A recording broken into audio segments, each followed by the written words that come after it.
Tonight, a second apparent attempt to assassinate Donald Trump, another dark moment for American politics. Keep walking! The suspect was arrested after his gun was spotted in the bushes as the former president played golf. So how did an armed man get so close again? We'll hear the calls for more funding for the Secret Service and from Joe Biden. In America, we resolve our differences peacefully at the ballot box, not at the end of a gun. America suffered too many times the tragedy of an assassin's bullet. It solves nothing and just tears the country apart. I'll discuss the undercurrent of violence in US politics with Mr. Trump's former national security advisor and ask what this could mean for the US election. And we'll bring you a live update from the FBI and the Secret Service, which is due to start in Florida. Is this guy part of a conspiracy? Is he a lone gunman? If he's a lone gunman, President Trump is that much safer because we have him. But if he's part of a conspiracy, then this whole thing really takes on a very ominous tone.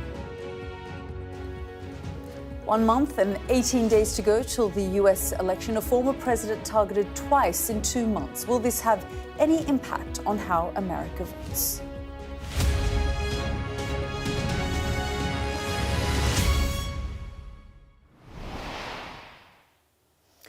Good evening and welcome to the program. It's been nearly 24 hours since a second apparent assassination attempt on Donald Trump. We're expecting an update live from Palm Beach, Florida, where the Sheriff's Office, Secret Service and FBI will hold a joint news conference. Well, let's go straight to our Mark Stone, who joins us live from Florida. And Mark, we're expecting an update from the FBI, from the Secret Service to begin any minute now.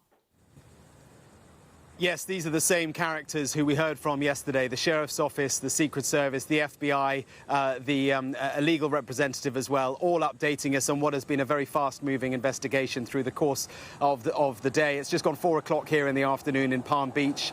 We're at Mar-a-Lago, where Donald Trump has been all day. We've not seen him today, but we do know that the Secret Service acting director has been here at Mar-a-Lago after attending the scene at the golf course 10 minutes or so drive from here, talking to Mr. Trump and his staff about increasing the security surrounding Donald Trump. He already has a huge amount of security surrounding him as a former president, but after this extraordinary 24 hours, another apparent assassination attempt, and that is how the FBI are describing this. They will need to up the security for him, but not only for him, but for Kamala Harris, his opponent as well. The rhetoric is very, very high across America at the moment. I think people struggling to absorb that a former president, a candidate for president once again, can face 2 assassination attempts in such a short space of time. The suspect, well, he was caught very quickly on a highway 40 miles or so from here. He appeared in court this morning, 2 gun charges against him at the moment, but we expect more charges will follow, perhaps even a charge for attempted assassination. A question mark over whether he can be charged with that, given that it's looking likely that he didn't actually fire his weapon. The suggestion is he can still be charged with attempted assassination. His name is Ryan Ruth. He's from North Carolina. He has a footprint in Hawaii as well. An intriguing character in himself, someone who was obsessed, it seems, with the Ukraine-Russia war, wanted to go and fight with Ukraine against Russia. He also had an obsession with the Taiwanese-Chinese tensions as well. Someone who voted for Donald Trump, according to his social media posts back in 2016, but then shifted his politics from right further over to the left. So plenty that the authorities need to put together. Who was the man? What were his motives? Was he acting alone? And then, of course, the security around presidential candidates, how that can be increased with a Secret Service that is already so stretched. They've got the United Nations General Assembly coming up in a couple of months. They protect all former presidents and the current president and staff all around the White House as well. So a huge job for the Secret Service to do. There will be questions about the funding that they get, funding that needs to be approved by Congress. But I think the focus right now, 2 focuses. One will be the investigation, how this happened, how it can be prevented from happening again, who was he, and then the wider question, Yalda, about the election itself, 50 days away, how this affects the election, such an all-important election for this country. Indeed, as you say, so many big questions that need to be answered. In the short term, this question around, as you say, this massive security breach, given what we saw happen just 2 months ago, and then in the space of 8 weeks, a second assassination attempt in this way. I mean, there's almost two narratives here, isn't there, Mark? The first, how exposed Donald Trump was for someone to get to gain such close entrance and then to be able to hide in the bushes in the way that he did. And then I guess that there's a second narrative, which is a more positive one, unlike the first assassination attempt, the fact that the Secret Service were able to sort of stop it. Yes, look, I think for the Butler assassination attempt 2 months ago in Butler, Pennsylvania, there were clear failures by the Secret Service. The gunman was able to get onto a roof outside the perimeter, a clear shot of Donald Trump, which, as we know, skimmed his ear, created that iconic image of a man with his fist in the air, which propelled his candidate, his presidential candidature for some time, propelled him into the Republican National Convention. It boosted his numbers, for sure.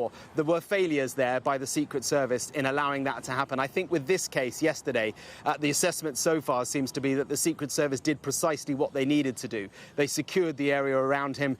There was a bubble around him on the hole ahead of him. That's where the Secret Service agent was when he spotted the gunman's rifle poking through the fence. So I think the security apparatus, as it was what was expected, but clearly it wasn't enough, and they will now need to up that. I mean, Donald Trump spent a lot of time on the golf course here in Bedminster in New Jersey, elsewhere as well. He likes to play golf in his downtime, and I think they will need to revisit the ability for him to be able to continue to do that. Certainly, I remember I've been up at Bedminster, which is an more open golf course than the one down here, and you're able to get very close to him and watch him teeing off from there. That clearly cannot happen anymore if he is to continue to play golf. But it's not just about that. It's about the campaign rallies as well. We know that since the Butler attempted assassination, he now has bulletproof glass around the podiums at rallies where he is outside, where he's inside. We were at one a couple of weeks ago in Johnstown, Pennsylvania, where there is airport-style security to get into it. Here at Mar-a-Lago, I was last here 6 months or so ago, and since then they have put up wider perimeters around Mar-a-Lago. They have concrete barriers. You can't get very close to what is already an exclusive resort. So lots of questions about the safety of Donald Trump, but the safety of Kamala Harris as well. It is clear from some of what Donald Trump has been saying that I think objectively he is raising the stakes here. He is seeing what he sees as rhetoric, dangerous rhetoric from the left of politics.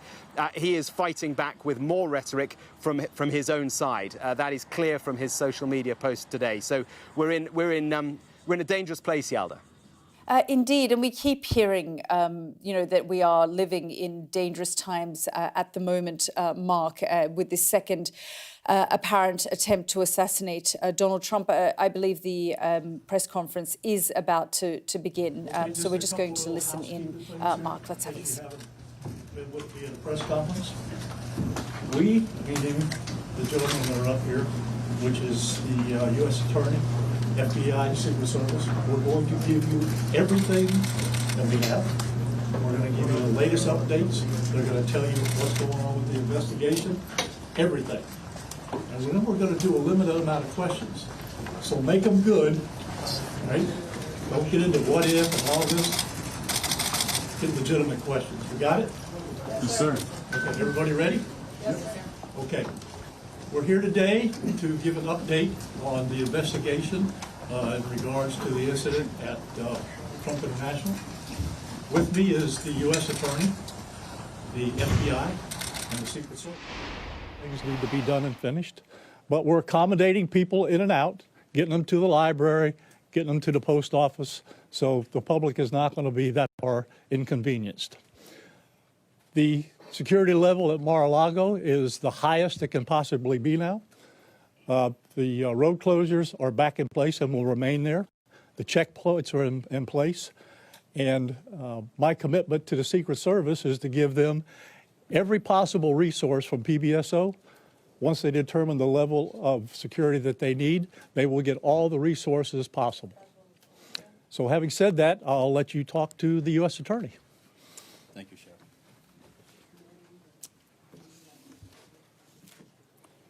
Good afternoon.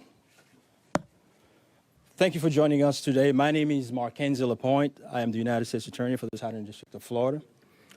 I want to start by expressing my deep gratitude to Sheriff Rick Bradshaw of Palm Beach County Sheriff's Office for hosting today's press conference and for his department's assistance with this matter. I'm truly grateful for your leadership, sir. I'm also pleased to be joined by our partners in federal law enforcement from the FBI and the United States Secret Service, and also from ATF. Joining us today for comments and announcements are Special Agent in Charge Jeffrey B. Veltri of the FBI Miami Field Office, and Acting Director of the U.S. Secret Service, Ron Rowe. I want to also thank the men and women in law enforcement who have been working around the clock in the initial phase of this ongoing investigation. Our partners include federal and local authorities who effectuated the apprehension of the defendant and have aided in ensuring federal charges were filed against him this morning. We're here to announce that Ryan Wesley Routh, 58 years old, of Hawaii, has been charged by a criminal complaint in the Southern District of Florida with firearms offenses related to an incident which occurred yesterday at Trump International Golf Course right here in West Palm Beach. Routh was charged federally with possession of a firearm by a convicted felon and possession and receipt of a firearm with an obliterated serial number. He had his initial appearance today before Magistrate Judge Ryan McCabe in the federal courthouse in West Palm Beach.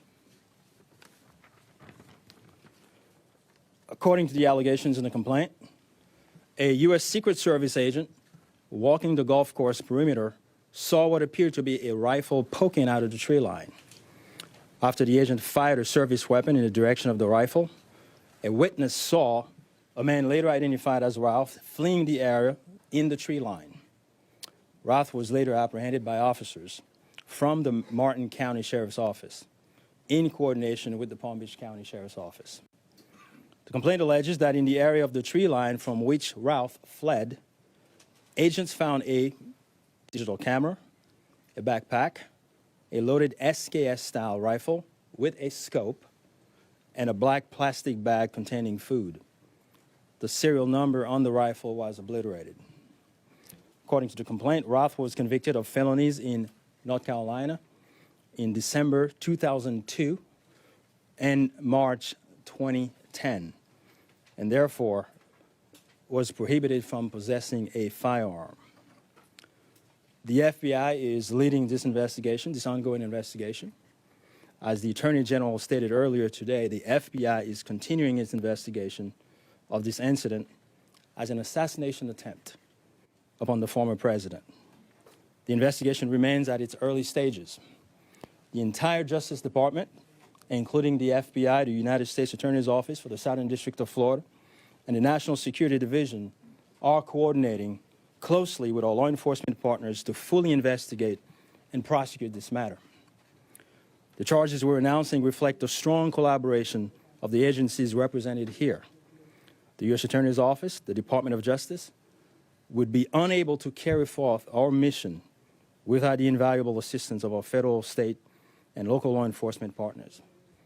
I would like to thank the Bureau of Alcohol, Tobacco, Firearms, and Explosives, and we have Chris Robinson here, Special Agent in Charge, and your Secret Service for the invaluable assistance they are providing, they have been providing.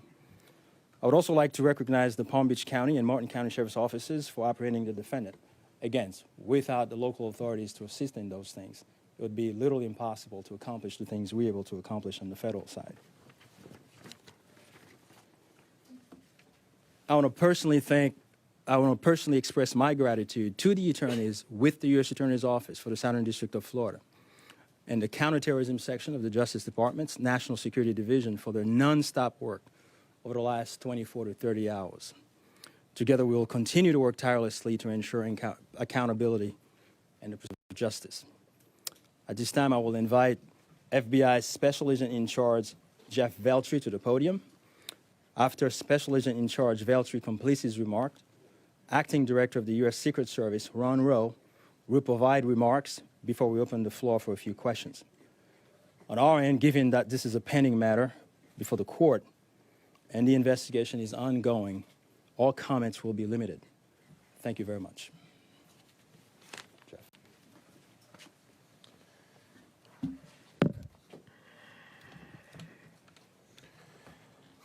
Good afternoon. For a quick introduction, my name is Jeffrey Veltri, FBI Special Agent in Charge for the Miami Field Office. The FBI immediately responded to the scene here in West Palm Beach, Florida, and we are investigating this matter as an apparent assassination attempt of former President Trump. We view this as extremely serious and are determined to provide answers as to what led up to the events which took place.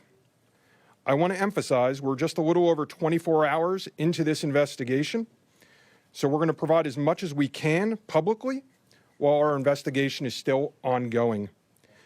We must also stress that the United States Attorney's Office is pursuing charges, and that limits some of the details that we can discuss publicly.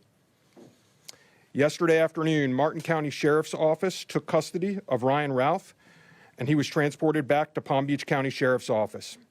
Our FBI agents then attempted to interview him, and he invoked his right to an attorney. In the last 24 hours, the FBI and our partners have been dedicated to investigating the incident and utilizing all available resources.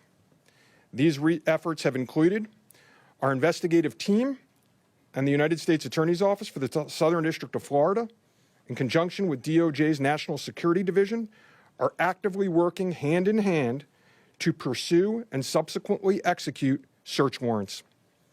Thus far, the warrants include a video recording device, subjects' cellular devices, a vehicle, and other electronic devices located at previous known addresses.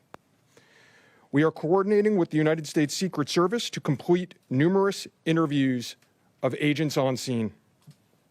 We have also interviewed 7 civilian witnesses at the scene, and that is just the beginning.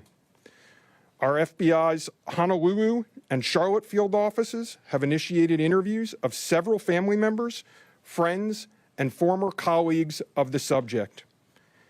FBI has deployed several specialty teams and assets from FBI headquarters and our lab division in Quantico to include evidence and critical incident response personnel. The evidence response team is collecting and processing multiple evidentiary items. These range from the rifle, which is an SKS model with a scope and obliterated serial numbers, to 2 bags, the subject's electronics, and what appears to be ceramic tiles. DNA has also been collected from those items, which are being sent to Quantico for testing. We will also process the subject's vehicle for evidence. The Cellular Analysis Survey Team, what we refer to as CAST, conducted thorough analysis of the subject's cellular device locations. The CAST analysis aligns with witnesses' account of the subject's presence at the scene both before and around the time of the incident on September 15th. More specifically, we're continuing to conduct analysis and will be compiling the subject's movements in the days and months leading up to September 15th. Cellular data shows that the subject was in the vicinity of the golf course roughly 12 hours before the engagement with the United States Secret Service. Our investigative teams conducted a neighborhood canvass in an effort to collect and obtain relevant video footage. The subject had an active online presence, and we are going through what he posted and any searches he conducted online. In addition, we're going through media reports and public statements he made that he wanted to recruit Afghan soldiers and others to fight for Ukraine. The FBI has sent multiple requests to companies for returns on the subject's phone and social media accounts. We received several returns and are waiting on additional responses from other companies as well.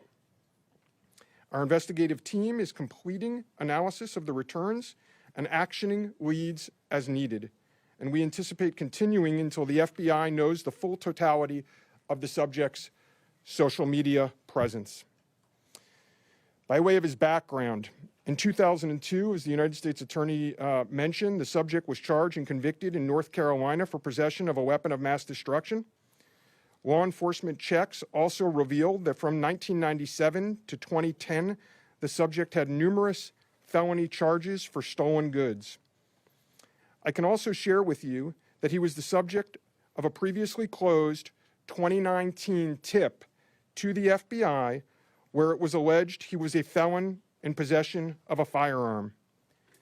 In following up on the tip, the alleged complainant was interviewed and did not verify, I repeat, did not verify providing the initial information. The FBI passed that information to local law enforcement in Honolulu.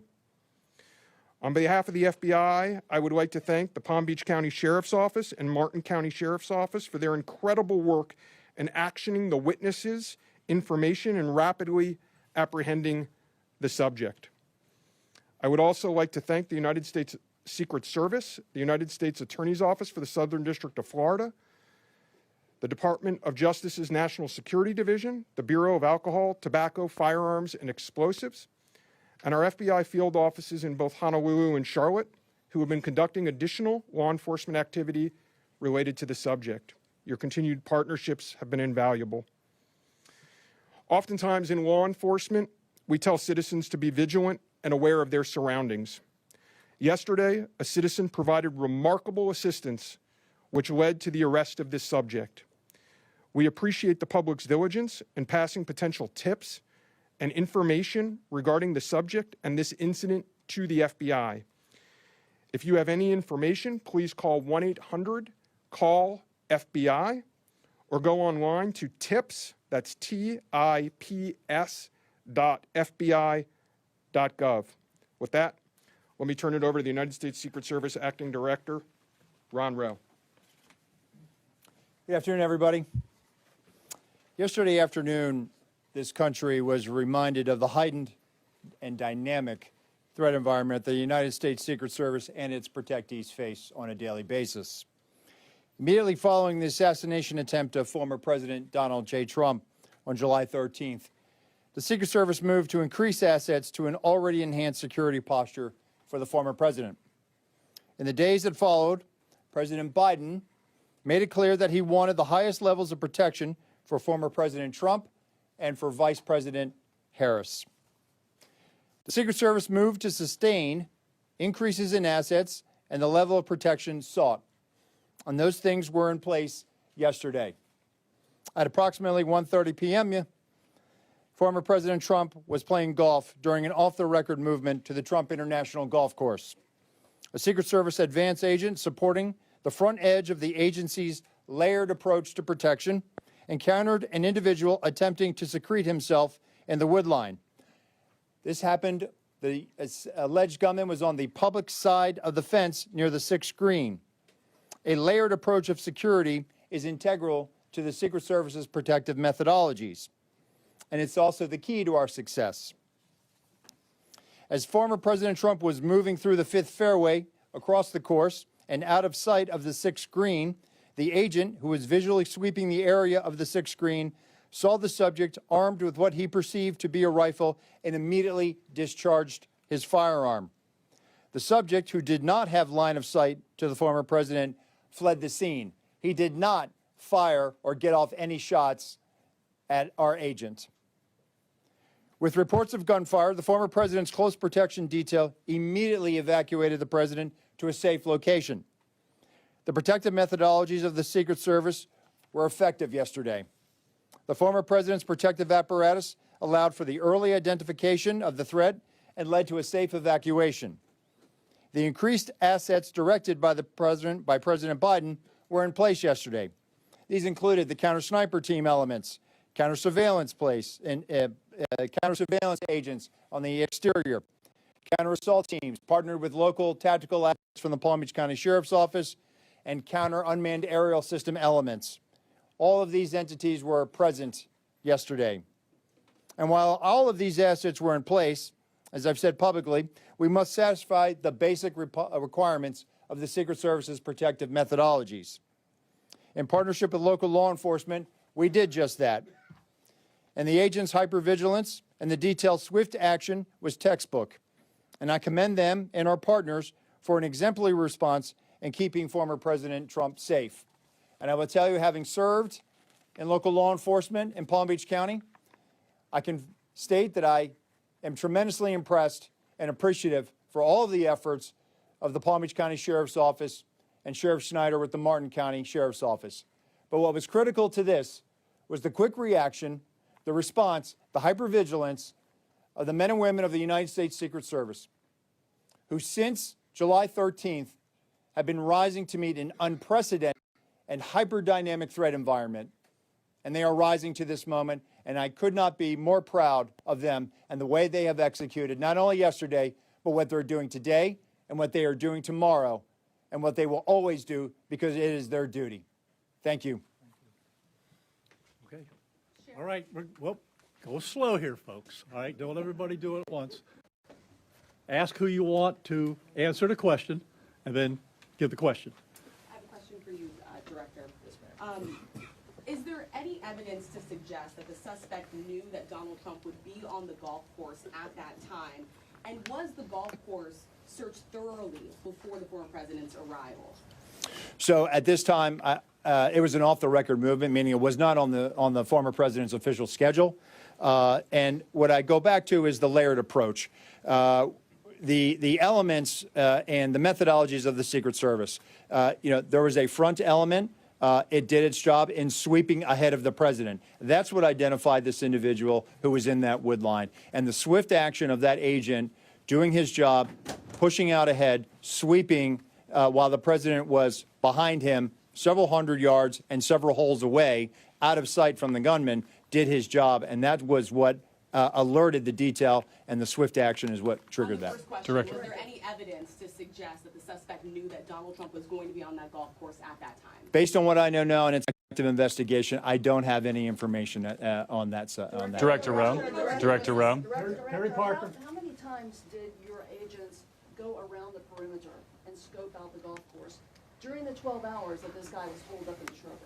So this was an off-the-record movement. It wasn't a site that was on his scheduled, it wasn't part of his schedule. So there was no posting up of it because he wasn't supposed to have gone there in the first place.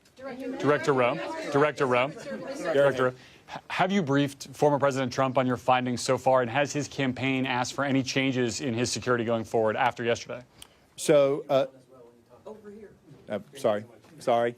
So I've had a conversation with the former president. We've explained and we've worked with the campaign. The president is aware that he has highest levels of protection that the Secret Service is providing him. No changes. No changes in specific reaction to what we saw yesterday. We constantly evaluate based on threat. And yesterday, what we show is that our agents and our protective methodologies, and there's a lot of tactical assets in place, things that have been put in place as a result of what happened 60 days ago, those elements are working, and that demonstrates the redundancies that we have. And so we constantly evaluate. We'll of course, look at this and see what lessons learned from it. But as of right now, we are constantly evaluating that threat. And if we need to ratchet up additionally, we will. Thank you. Yes, sir. Do we know when Ralph arrived in Florida in general, when he arrived in Palm Beach, the area? That's a question probably for the FBI. If he's been at the golf course prior to this scoping it out. We're in the process of collecting a lot of evidence, and that will be part of that investigation to determine his whereabouts going back quite some time. Do you have any detail on where he might have gotten it?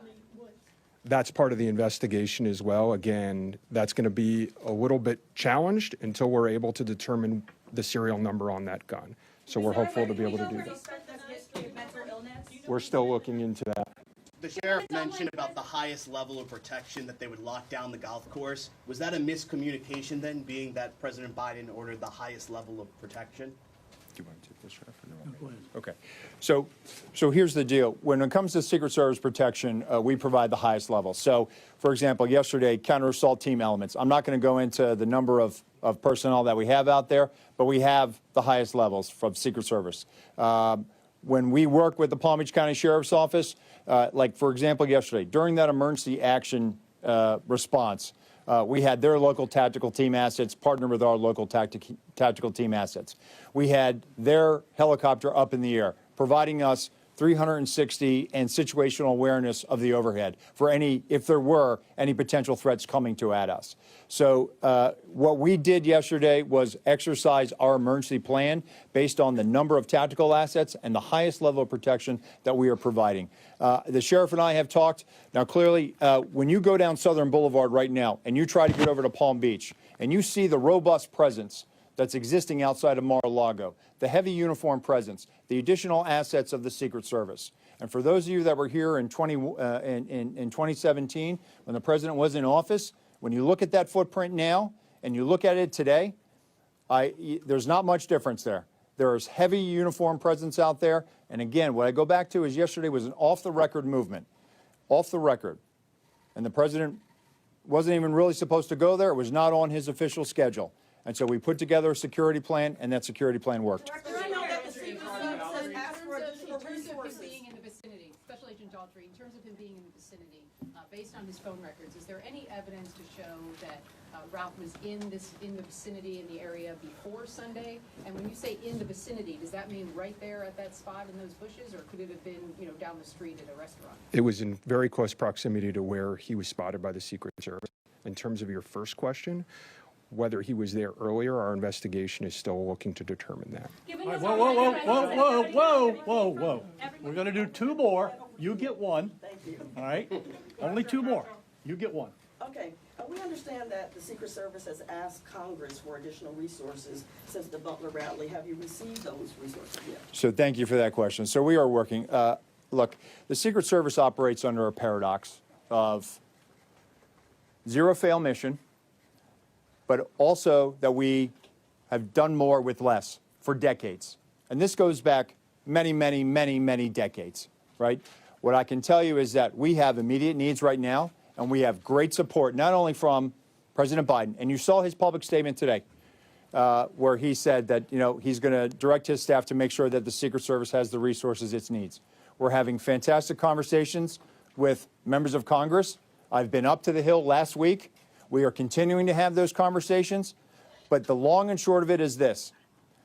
Coming out of Butler, I have ordered a paradigm shift. The Secret Service's protective methodologies work, and they are sound, and we saw that yesterday. But the way we are positioned right now in this dynamic threat environment, it has given me guidance to say, you know what, we need to look at what our protective methodology is. We need to get out of a reactive model and get to a readiness model.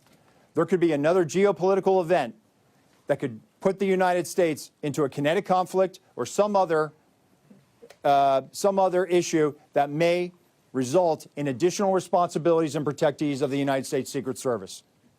And so we are working, we are making information available to all of our partners. And I just want to say that the commitment of Congress to the Secret Service throughout the years has been tremendous. And we will continue to work with them and Secretary Mayorkas, whose support in making sure that we're getting what we need has been phenomenal. He is one of our biggest champions and our advocate. And so we're having these conversations, and I feel confident that we will get what we need. We have immediate needs. We have future needs, too. I need to make sure that our counter snipers are the best trained counter snipers in the world, that they are exactly doing what we need them to do, and that they match counterparts in the military in Tier 1 forces. And right now, we are working with Congress to make sure that we get those for our training facility. We also have a necessary need to make sure that we're getting the personnel that we have. And that requires us to be able to have the funding to be able to hire more people. You can't just give me money and say, hey, we're going to make sure that everybody gets overtime. Because the men and women of the Secret Service right now, we are redlining them.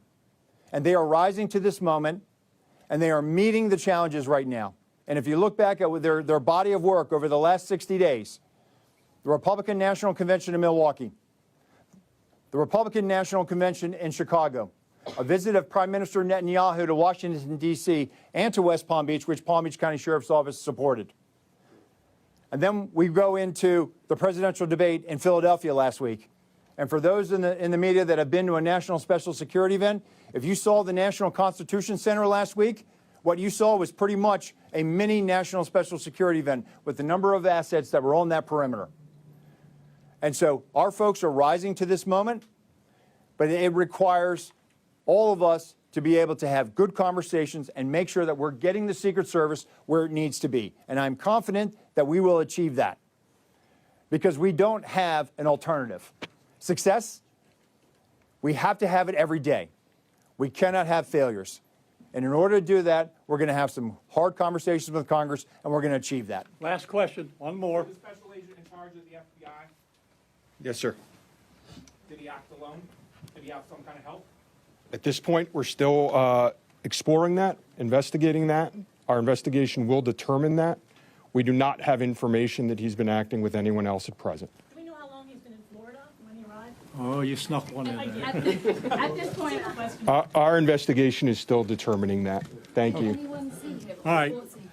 Anyhow, that's it. We're not gonna do any more. All right, you got a lot of information there. The last thing I will tell you is, like the director of the Secret Service says, you know, the president called me last night, President Trump. He thanked me for everything that we did along with the Secret Service. He knows we work great together, and he feels safe. That's important because he is.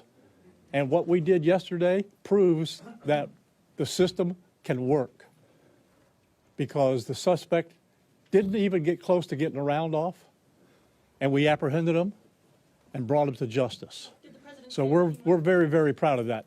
Thank you, folks, for being here. I appreciate it. Sheriff, one more time for the record. How do you pronounce his last name, Sheriff? Is it Ruth or Routh? You're listening to the Palm Beach County Sheriff's, the sheriff from the office, as well as the special agent in charge and the acting director of the U.S. Secret Service, as well as the FBI, give a press conference. They're updating on Donald Trump's apparent assassination attempt.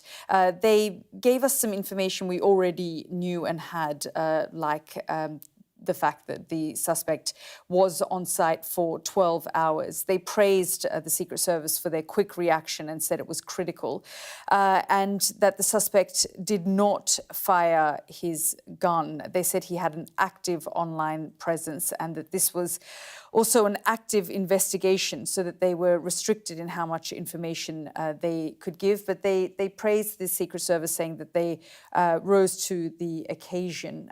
You heard there from the county sheriff's office saying that Donald Trump said that he feels safe because he is safe. That's despite the second apparent assassination attempt on Donald Trump's life in 60 days. Let's bring in our James Matthews, who joins me from North Carolina, as well as go back to Mark Stone, who is in Florida. Mark, you were listening as well to that press conference, and they were really quite, being defensive there of the actions of the Secret Service, praising them and talking about what they need. They said that the acting director of the Secret Service said that we have to go from being reactive to being ready.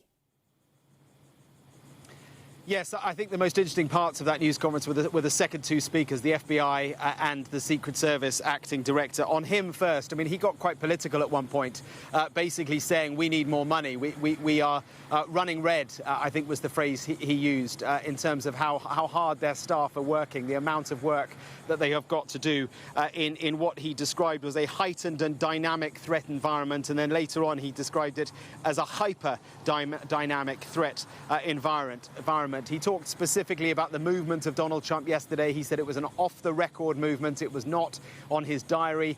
It was not part of his official engagements, that game of golf. So I suppose the question there is, how did Mr. Ruth know that he was going to be there? We learnt details that we had heard before, that they've triangulated the suspect's mobile phone and established that he was in the vicinity of the golf course for the previous 12 hours. They talked too about the fact that he had a bag of food with him. He was clearly preparing to be dug in the undergrowth next to the golf course for quite some time. They confirmed, the Secret Service confirmed, that the subject, a suspect did not have a direct line of sight of the former president, but would have done had the former president moved to the next tee, the next hole on the golf course. It was only because the Secret Service agent spotted him in what they described as a textbook operation that shots were fired, shots only fired by the Secret Service. The suspect did not return fire, then fled, as we know, and was later captured. I thought the FBI details were interesting as well. They talked about the background of the man and trying to ascertain details of him. They said they'd secured video recording device. That, I think, is the GoPro that was found at the scene. Cellular devices as well. The vehicle has been seized, and other electronic devices at other addresses, presumably in North Carolina and in Hawaii as well. The two residential footprints that he has, and they've put into action the FBI field offices both in Honolulu and in Charlottesville to look at that. 7 civilians have been witnesses here down in Palm Beach, and they have been interviewed. Multiple items have been seized, including, quite intriguingly, some ceramic tiles found at the scene as well. I'm not quite sure what that is all about. So a huge amount of information that they are now collating. We learnt a little bit more from that news conference. An extraordinary day, and it began with the release of the body cam footage of Mr. Ruth being arrested. Take 2 steps to your right! The moment Ryan Ruth was arrested. Take 2 steps to your right! Driver, walk straight back! Coaxed from his car on a Florida highway on Sunday afternoon. Keep walking!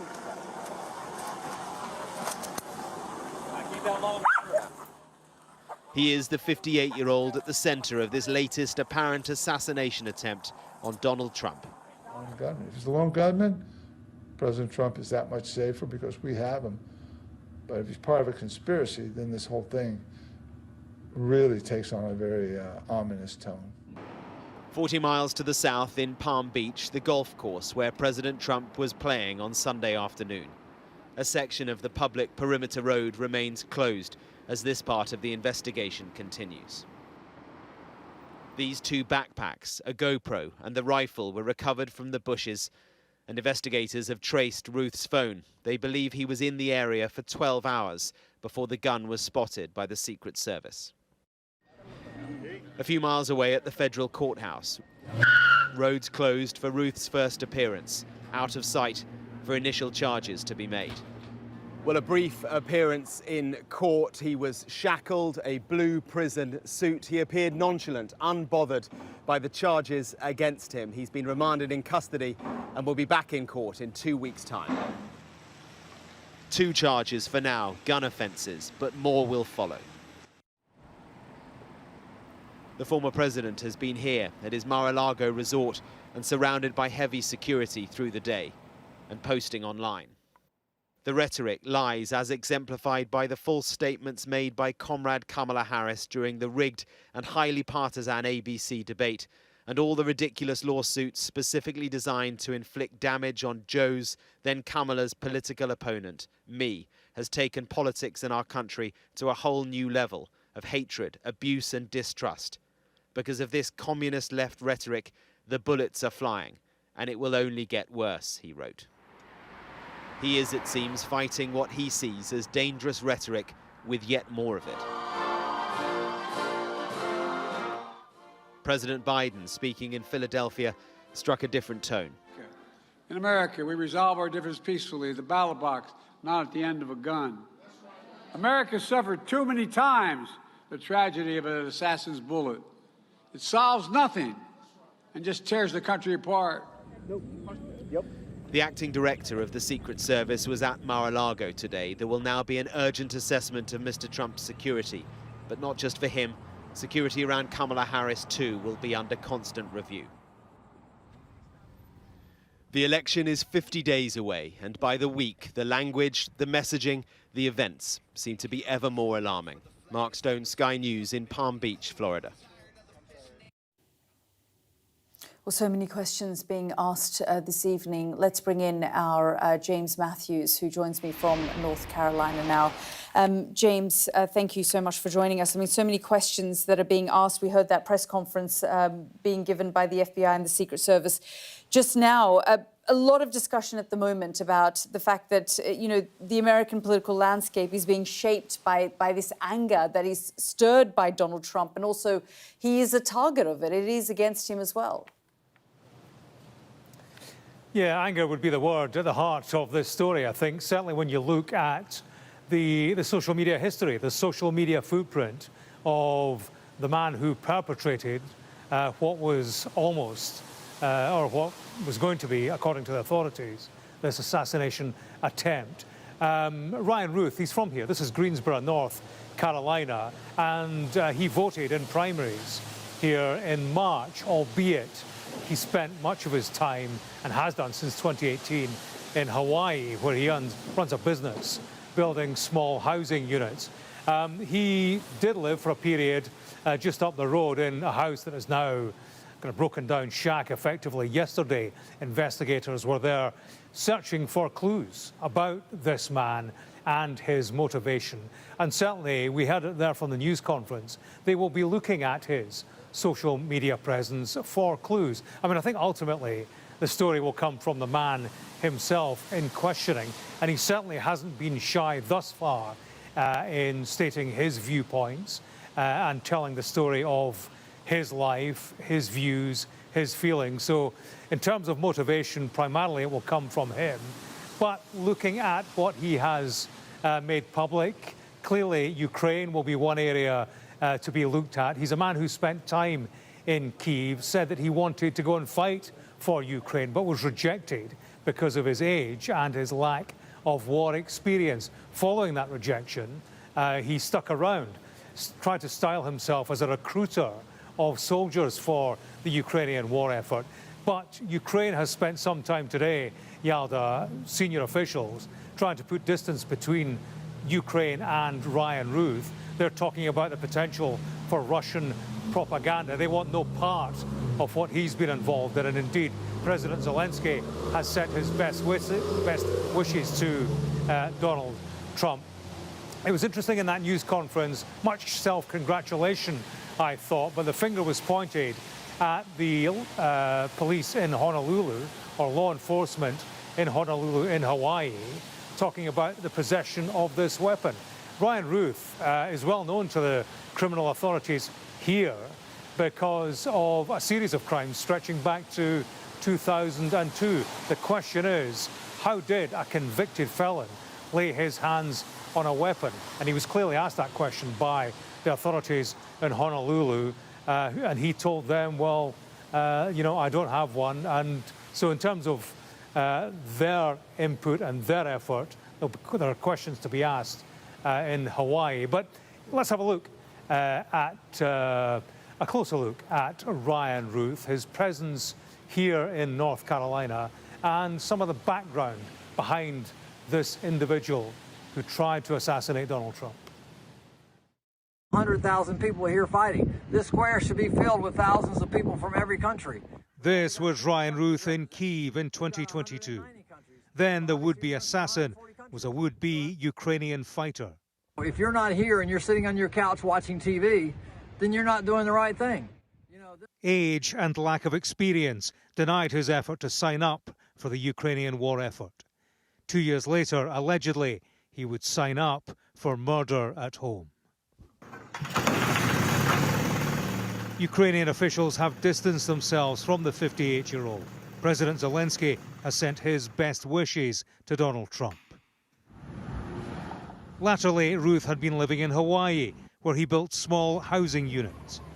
Every interaction we had with him was very, very welcoming and kind. If he did have anything to do with it, it's very, very shocking to us, certainly. A bumper sticker on Ruth's car reflects Democratic support. An extensive and erratic social media footprint indicates he once backed Donald Trump before turning against him. In 2020, he posted, "While you were my choice in 2016, I and the world hoped that President Trump would be different and better than the candidate. But we all were greatly disappointed, and it seems you're getting worse and devolving. Are you retarded? I will be glad when you're gone. He commented on the first assassination attempt of Donald Trump, encouraging Biden and Harris to visit the injured, writing, "Trump will never do anything for them. Show the world that compassion and humanity is all about." This is the house in Greensboro, North Carolina, where Ruth once lived. Law enforcement officers have been here as they investigate the man and his motivation. They'd come across him before. Ryan Ruth has a criminal past. Here in Greensboro in 2002, he was convicted for the possession of what was termed a weapon of mass destruction, reportedly an automatic machine gun. Other brushes with the law include, in 2010, the possession of stolen goods. A question for North Carolina and beyond is a political one. For Donald Trump, the previous assassination attempt boosted his donations and his standing in the polls. There's been a second attempt to assassinate him. Does that change anything? No, not at all. I think he's for the people. I think he's going to fix this country. I think we absolutely need him to save this country. I don't think it's changed nothing. I just think people are just used to it. They're just used to him. You know what I'm saying? Those that support him just used to him. I don't think much is going to change at all. I don't think it's really a factor. A couple people trying to hurt him, and I hope that they don't. I hope they don't succeed. But I think people have already made up their mind on it. There was already much that was difficult about America's 2024 election. 2 assassination attempts in 2 months signify a darker turn, and disturbing questions over where this leads. James Matthews, Sky News, in Greensboro, North Carolina. And let's bring James back in, who's with us live at the moment. I mean, James, throughout American history, we have seen assassination attempts on sitting presidents. We've seen presidents who have been assassinated. But 2 in the space of 2 months does stand out.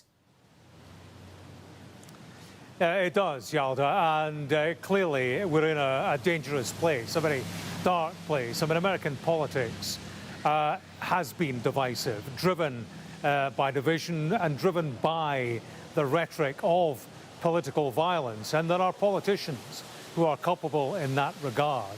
So when you have that on the one hand, central to much of the political discourse, you have that in a country that is armed to the teeth, then clearly there is a potential for what we have seen in the past 2 months. And I think what we have learned is vulnerability, the vulnerability of individuals in public life who, it's difficult. You talk about the kind of forums in which these people have to appear, people who want to and need to engage with the public. That is always going to create security difficulties. And when you have individuals who are driven and determined and who care not about losing their lives, as we saw in Butler, Pennsylvania, then that is one almighty task for the Secret Service in public and in private settings, the like of which we saw with regard to Trump, a private game of golf. So it's extremely difficult in terms of the practicalities of keeping politicians safe, politicians who need to be public facing. And, as much as those law enforcement officials at that news conference were quite content, almost boastfully have been over the past 24 hours about how they have coped. And they have coped well. They prevented an assassination in this particular instance. But I thought the haunting phrase in all of that news conference we just heard reminds anyone who was around in 1984 when there was a Brighton bombing. Margaret Thatcher was the target of an assassination attempt by the IRA. And that phrase they communicated to her after she got lucky. You just have to be lucky the one time. You need to be lucky all the time. We need to be lucky just the one time. And we heard that echoed by that law enforcement officer there talking about how they couldn't afford to fail. They have to succeed every time. Yeah, indeed, very much so. Let's bring in Mark, who joins us again from Florida. We're just talking there to James about the role of the Secret Service, the pressure that they face, Mark. But of course now the scrutiny that they will continue to come under. Yeah, I mean, a mammoth task for the Secret Service as they continue to try and keep the president, the current president safe, the vice president safe, and all former presidents safe as well. I think one phrase stuck out to me in that news conference. The Secret Service acting director saying that he believes that the country and his agents are right now in a hyper-dynamic threat environment. Incredibly difficult for them as we absorb another assassination attempt against a former president. So many questions remain unanswered. I imagine some of those pieces will be put together in the days ahead as the investigation continues. Yeah, so many questions that will continue to be asked over the next few days. Mark, James, thank you very much both for bringing us up to date. Well, as we were saying there, a mammoth task there for the Secret Service, the second time in 2 months that America has more or less narrowly avoided a tragedy with that attempted assassination attempt on Donald Trump, who was golfing in Florida when this happened. It's only a month and 18 days to go until the US election. As you can see, our countdown behind us. We'll be watching all of these developments very closely on The World. But for now, good night.